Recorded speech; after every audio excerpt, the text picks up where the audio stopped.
E olha, a Espaço Laser divulgou seus resultados do primeiro trimestre do ano. A companhia registrou um lucro de 19 milhões de reais e uma receita líquida estável. Para a gente entender melhor esses números, a gente destrinchar esses números, a gente conversa agora com Magali Leite, CEO da Espaço Laser. Magali, seja muito bem-vinda, é um prazer ter você aqui. Boa tarde, Vitor. Muito obrigada pelo convite. Magali, queria começar exatamente analisando esse lucro ajustado de 19 milhões de reais, uma queda de 17% em relação ao período do ano passado. E a gente teve um crescimento de receita praticamente zero, lucro caindo. Eu queria entender exatamente como vocês avaliaram esses números. Eles vieram em linha com as expectativas e o que justifica esses resultados?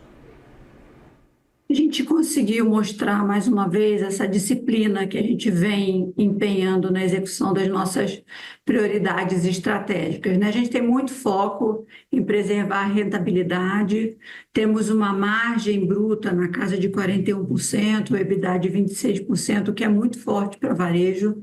Então, a gente tem esse objetivo de continuar preservando essa rentabilidade com mais eficiência operacional. Obviamente, todas as questões ligadas a fortalecimento de caixa, geração de caixa, são muito importantes para sustentar essa equação. A gente já provou que consegue fazer coisas muito complexas em termos de resultado financeiro na companhia e continua assim nesse trimestre. Então, a gente precisa usar caixa para defender as ações. A gente distribuiu dividendos, fizemos um programa de recompra de ações para gerar mais valor para esse acionista, aumentamos o nosso investimento, o nosso CAPEX continua sendo valorizado e a gente dá lucro, né? Enquanto reduz também a alavancagem, que é a menor em 18 trimestres, e a dívida líquida também. Então, o resultado, o saldo é muito positivo desse trimestre.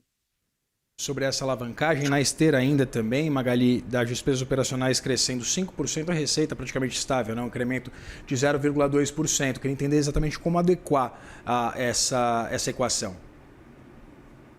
Sim, a gente teve aí o melhor trimestre da história da companhia, nós temos 22 anos. A gente está com uma base comparativa muito forte, o primeiro TRI de 2025 cresceu aproximadamente 12%, então a gente enxerga como um bom resultado, principalmente quando a gente olha que a gente continuou mantendo o nosso ticket médio na alta, então a gente está com mais de R$ 1.400 aí, que era um objetivo da companhia.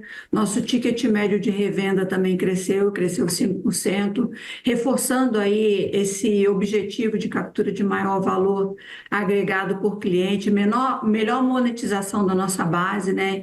E, consequentemente, a qualidade. Então, a gente observa aí uma redução de prazo médio, que tem sido muito importante, principalmente para efeito de caixa, mas, principalmente, a gente conseguiu reduzir 30 dias no nosso prazo médio. Isso é muito importante para esse nosso objetivo aí de equilíbrio da nossa estrutura de capital também.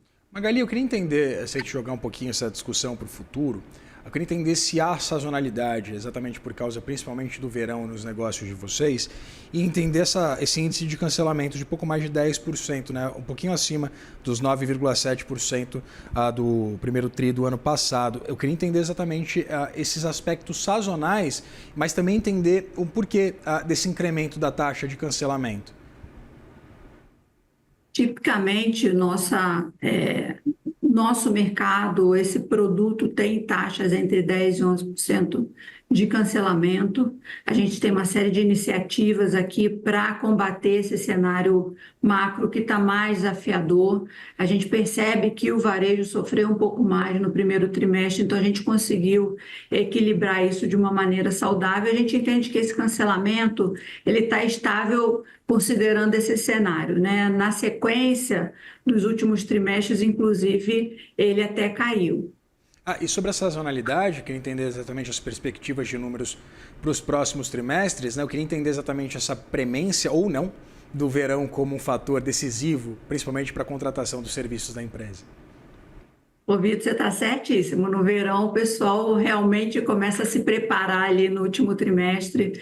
É o nosso TRI mais forte mesmo de vendas, tanto de vendas quanto a execução do serviço em si. Sabe que a gente tem um ciclo aí que leva mais ou menos 1 ano e meio para a gente cauterizar, fazer o ciclo de depilação a laser completo em cada parte do nosso corpo. Então, quando a gente chega em outubro, que para a gente é um mês promocional, a gente tem tradicionalmente o outubro off, depois vem novembro e dezembro, que são muito fortes aí também na esteira de preparação para o ano novo, para o Natal e para verão. Então, a gente costuma, assim, ter um aumento de demanda no final do ano, e isso a gente vem cada ano melhor equilibrando com a distribuição do resultado ao longo do ano. Magali, não fazia ideia que esse período dos serviços era tão elevado. E eu queria entender, a gente tem tratado bastante aqui no CNN Money sobre esse nível de endividamento bastante elevado por parte da população brasileira. Eu queria entender exatamente pela característica da elasticidade da demanda de vocês, se, num cenário de maior restrição para o bolso da população, né, com os salários cada vez mais pressionados, se isso impacta também os negócios de vocês. A gente entende que as pessoas não deixam de fazer tratamento estético por causa de questão sazonal de economia. A gente tem uma elasticidade bastante testada. Não é à toa que a gente está no nosso patamar mais alto de ticket médio. Então, é um setor muito resiliente, até porque a gente tem uma política comercial que ela é bastante agressiva e ela é bastante atrativa para todas as classes sociais. A companhia nasceu com o objetivo de democratizar o serviço de depilação a laser para a população. Então, ela foi pioneira. Essa possibilidade de cauterização dos pelos não era conhecida pela população antes da chegada da Espaço Laser no mercado. É uma empresa que já tem 22 anos, já abriu capital, tem operações no exterior, a gente tem muita experiência no setor, e eu acho que é isso que acaba fazendo com que a gente saiba operar e equilibrar todas essas alavancas de modo que a gente continue de forma sustentada, dando um resultado muito saudável e preparando o negócio para o futuro. Muito interessante esse ponto. Eu queria entender um pouquinho também sobre a característica desse cliente, principalmente pela recorrência, Magali. Até porque as vendas brutas da rede cresceram 1,6%, o ticket médio caiu um pouquinho, né, de R$ 1.429 para R$ 1.419. Eu queria entender exatamente esse cenário, eu queria entender um pouquinho desse perfil. Quem é o cliente e ele volta, ou seja, ele contrata esse período longo para fazer um serviço de depilação a laser. Isso é necessário que ele volte em algum determinado momento? O cliente, quando ele compra um pacote na Espaço Laser, ele compra 10 sessões, 5 de laser e mais 5 de manutenção. Tipicamente, esse cliente volta ou renova o pacote dele mais 3 ou 4 vezes.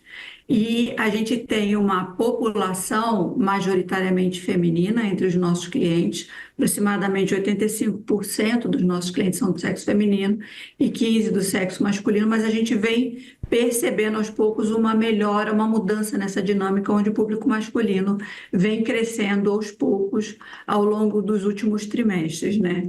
Em relação ao ticket, a gente começou a fazer um reposicionamento desde 2024 dos nossos preços. A gente já acumulou um crescimento de 40% aproximadamente, por isso que a gente agora não tem espaço para fazer movimentos tão radicais em termos de pricing. A gente está aí fazendo repasses mais graduais por enquanto, mas fato é que a gente cobra de 25% a 30% a mais que um concorrente nosso, porque a gente realmente tem um posicionamento diferenciado e um resultado reconhecido pelo mercado também muito diferenciado.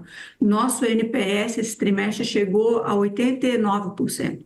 Então, isso é muito raro, isso reflete um nível de qualidade, de excelência no serviço que a gente executa, que é muito difícil você conseguir desenvolver em outro player.